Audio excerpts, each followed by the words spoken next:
Hi everyone, welcome back to freepilotgroundschool.ca. This is the 10th and final lesson in the flight instruments subject. We're going to be discussing instrument flying.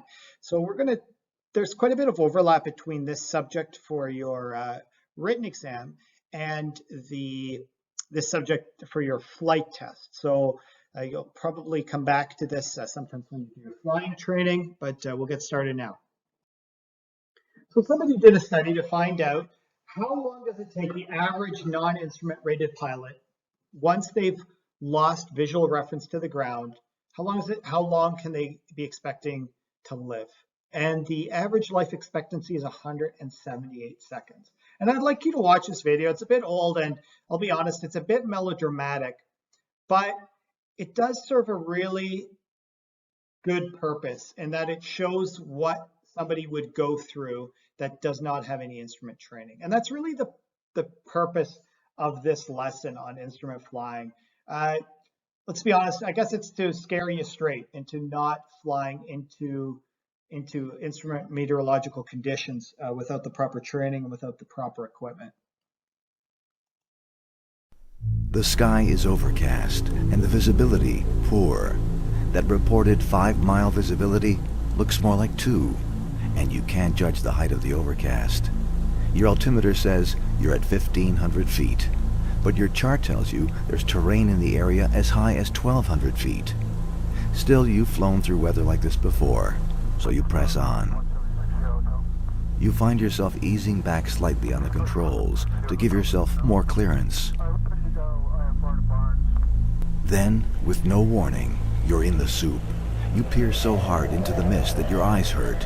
You swallow, only to find your mouth dry. Somewhere a voice is saying, you should have turned back. You now have 178 seconds to live. You push the rudder and add a little pressure on the controls to stop the turn. But this feels unnatural, and you return the controls to their original position. This feels better, but now your compass is turning a little faster, and your airspeed is increasing. You scan the panel for help, but you don't find any. It doesn't make any sense. You're sure you'll break out in a few minutes, but you don't have a few minutes. You now have 100 seconds to live. You glance at your altimeter and are shocked to see it unwinding. You're already down to 1,200 feet. Instinctively, you pull back on the controls, but the altimeter still unwinds. The tack is in the red, and the airspeed's almost there too. You now have 45 seconds to live. Now you're sweating and shaking. There must be something wrong with the controls. Pulling back only moves the airspeed deeper into the red. You can hear the wind tearing at the airplane.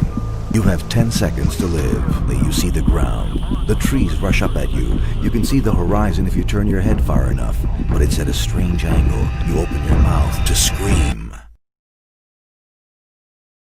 Here's another video I'd like you to watch, and this is incredibly good to learn from, but incredibly stupid. Not only did these pilots, who I'm sure don't have an instrument rating because they're in a glider, fly into cloud, they also flew into cloud in mountainous terrain in an aircraft that didn't even have the proper instruments to fly in cloud, so no attitude indicator. And they end up nearly killing themselves. And how they end up preventing themselves from dying, I have absolutely no idea. If you look closely about halfway through the video, just before the GoPro falls off, if you look at the bottom of their little instrument panels, the G meter, bottom left, and that starts behaving really, really erratically. And my guess is they actually flew this airplane through some trees and nearly crashed before all of a sudden kind of the mountain gave way and they were able to remain in the air. And then they still keep flying around and you don't see the video anymore, but what you see or what you hear is the pilots frantically trying to escape either a spin or a spiral or whatever bad situation they got themselves in. And you know, I hate throwing people under the bus when they make a mistake, but you know what? To be honest, this is probably one of the dumbest things I've seen somebody do. This is like borderline criminally negligent. And I mean that in a true legal fashion. It's not hyperbole. This is criminally negligent. And from what I've gathered reading about this incident, when you hear the person freaking out and asking for control near the end, that's actually the student taking control from the instructor. He's lost confidence in the instructor's ability to not kill him, and he wants to take over. And so take a look at this, and please don't ever end up being these people. Try to climb as much as we can. Okay. So the easy way around there. Head back to the ridge. Yeah, just sort of go in the middle of this here, just try and get as much stuff as we can. I will change it to,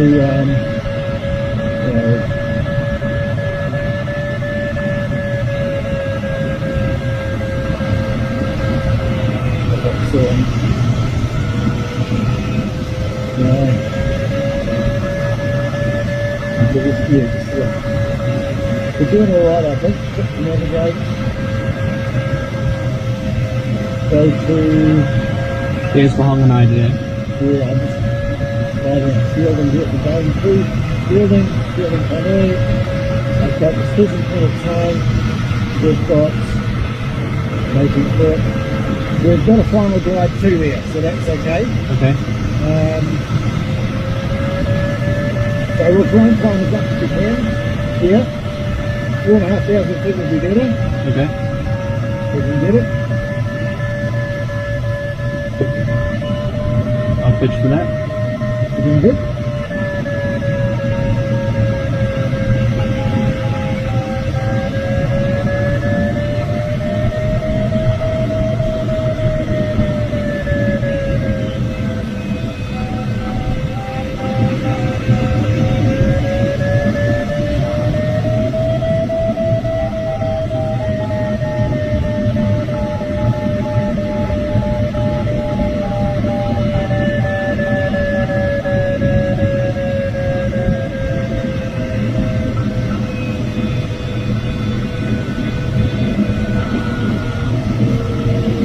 Right, I think should head towards fielding. Yeah.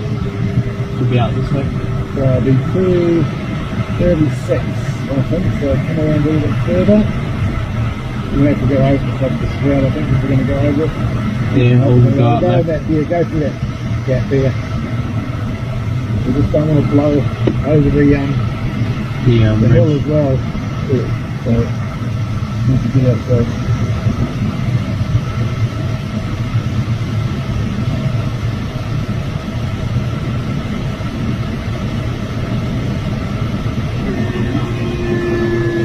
Not looking good. Go down through the crowd, I think.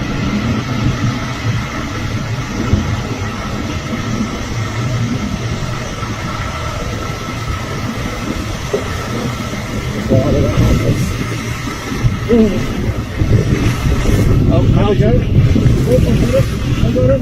Not it. I got it.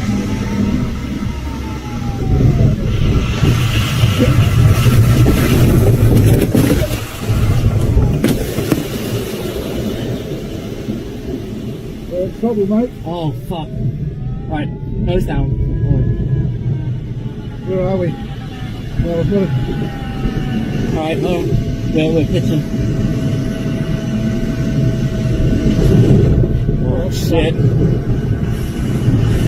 Got that one clear. Alright, I see the hill, I see the hill. So we'll have to get under it. Yeah, go down. Alright, Turn around. turn around, turn around. Now we're in. Alright, oh shit, spin. Nose down! I have control! I have control.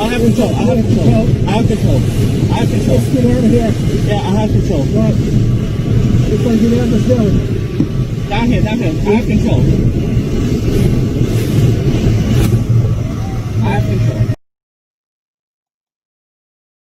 Okay, now that I've scared you with some scary videos, let's get into the meat of this lesson. Let's talk about control and performance instruments. First off, control instruments are the attitude indicator and the tachometer, or the manifold pressure indicator.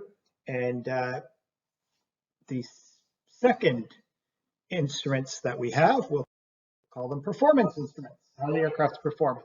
The heading indicator, airspeed indicator, altimeter, and vertical speed indicator.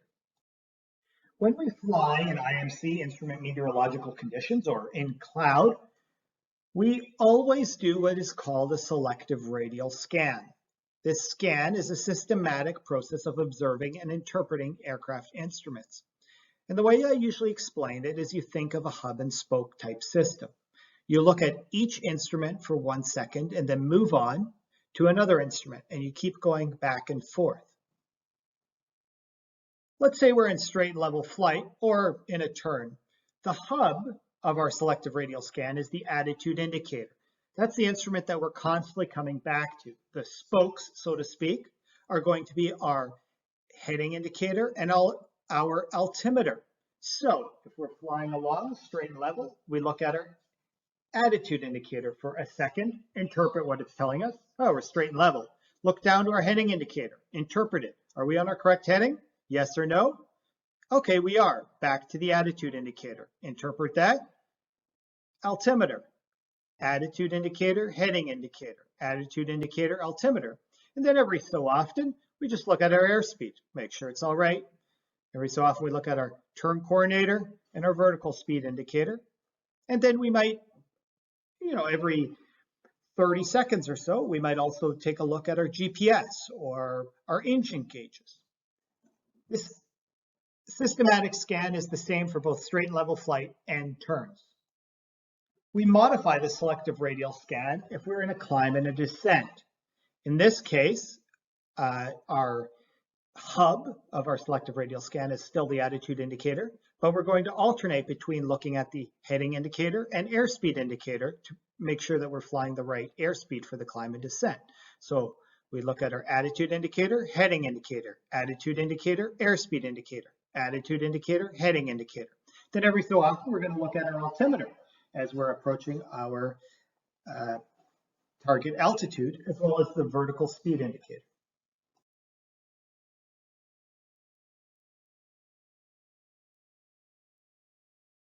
So let's just walk through the evolution of how instrument panels looked like over the years. This is an airplane probably from the 1940s. In the middle there, we have a heading indicator, but it looks more like a compass, but it is a gyroscopic instrument. On the right, the attitude indicator with just a line. There's no blue sky or anything like that. And the instrument's kind of all over the place wherever they fit. Now, if you think about it, how difficult would it be to do a selective radial scan on this type of display? Well, it'd be actually really tough because you'd be looking at your attitude indicator and then your heading indicator and then your altimeter. You have to move your eyes way over. So it's a pretty inconvenient way of flying in instruments.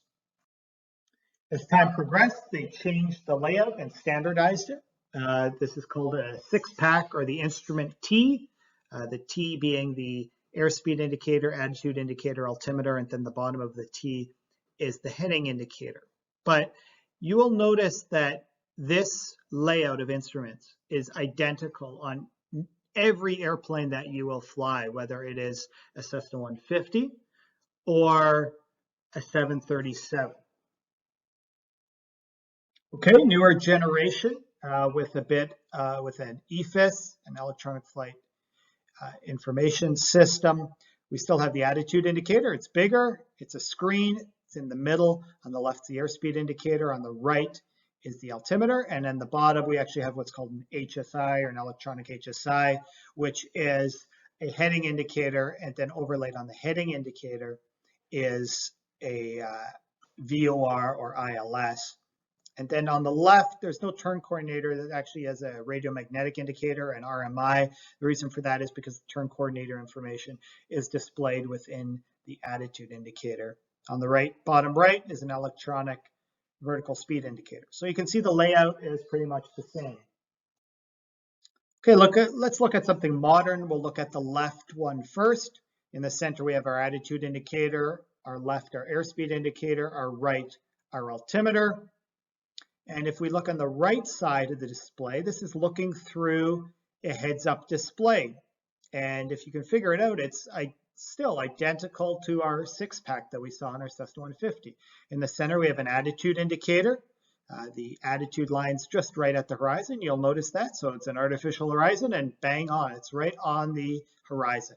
On the left, an airspeed indicator. On the right, a altimeter. The bottom has a heading indicator, and bottom right shows the vertical speed. The turn coordinator information is displayed within the attitude indicator. Additionally, I'll just point some stuff out, which is pretty neat on these heads-up displays right here. Okay, that's often called kind of the Corsair, because it kind of looks like a Corsair, the Second World War airplane. It's technically called a flight path vector. That is exactly where the aircraft will hit if you do not move it. So it's not pitch information, it's actually where it's headed. On the bottom left, you have some ground speed, heading, course information, the DME, the ILS that's tuned up. On top right is a radar altimeter, how high you are above the ground. And then here is MCP speed, Vorlog. This is what autopilot modes are engaged. Here's the glide slope. And yeah, that's I think pretty much it. Here you can see the line, the attitude line right there.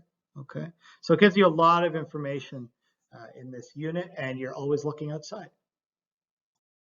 Well, sometimes students have a difficult time maintaining aircraft control in cloud. Obviously, that's why they don't have an instrument rating. But the way you should think of it is think of the instruments, especially the attitude indicator, as a substitute for what you see outside. And your thought process should be the same. If the bank is not correct, well, adjust the bank. If the pitch is not correct, well, adjust the pitch, just like you would when you're looking at the horizon outside. Just get used to looking at something inside and get your cues from the instrument inside as opposed to the horizon outside.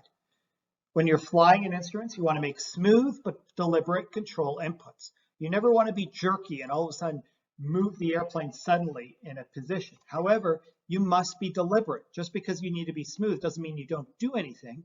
You have to think to yourself, okay, I am too high. I need to lower the nose, and then lower the nose smoothly, gently, but you still have to do it. Remember, attitude plus power equals performance. Let's talk about unusual attitudes and recoveries.